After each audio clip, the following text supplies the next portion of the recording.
Election commission एकदम Bharatiya Janata party की सखी बनकर बैठा है। मुझे तो लगता है अभी तो स्टाम्प ही शेयर हो रहे हैं, आगे तो ये सुहाग रात की मिठाई तक शेयर करके खाएंगे। अभी तक अपोजिशन में बैठी पार्टियां कह रही थी कि election commission Bharatiya Janata party को वोट चोरी करने में मदद करता है। ये कहे अभी कुछ ही समय हुआ था और एकदम से प्रमाण प्रत्यक्ष हो गया जब केरला यूनिट से सीपीआई-एम ने एक क्लेरिफिकेशन पत्र पर लगे बीजेपी के मुहर से एक्सपोज किया। मामला कुछ ऐसा है कि 2018 में सुप्रीम कोर्ट ऑफ इंडिया ने एक आदेश जारी किया था कि चुनाव लड़ने वाले सभी उम्मीदवारों को अपने आपराधिक मामले जनता को बताने होंगे। तब इस लेटर को इलेक्शन कमीशन ऑफ इंडिया ने क्लेरिफिकेशन के लिए हर विधानसभा में सभी पार्टियों को जारी किया और अभी 9 अप्रैल 2026 को केरल विधानसभा चुनाव होने वाले हैं। इससे पहले इलेक्शन कमीशन ने क्लेरिफिकेशन के लिए सभी के पास क्लेरिफिकेशन लेटर भेजा, जिसमें सीपीआई के पास बीजेपी केरल यूनिट के मुहर के साथ क्लेरिफिकेशन लेटर सर्कुलेट हुआ। जब लेटर सर्कुलेट होकर सीपीआई के पास आ गया और उस लेटर पर बीजेपी का स्टाम्प देखा गया, तब इस मामले को सीपीआई-एम ने सार्वजनिक रूप से एक्स पर पोस्ट करके सवाल खड़ा किया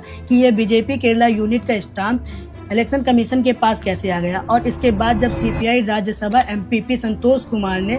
चीफ इलेक्शन कमिश्नर के पास पत्र लिखकर शिकायत की और अन्य पॉलिटिकल पार्टियों ने प्रेशर बनाया,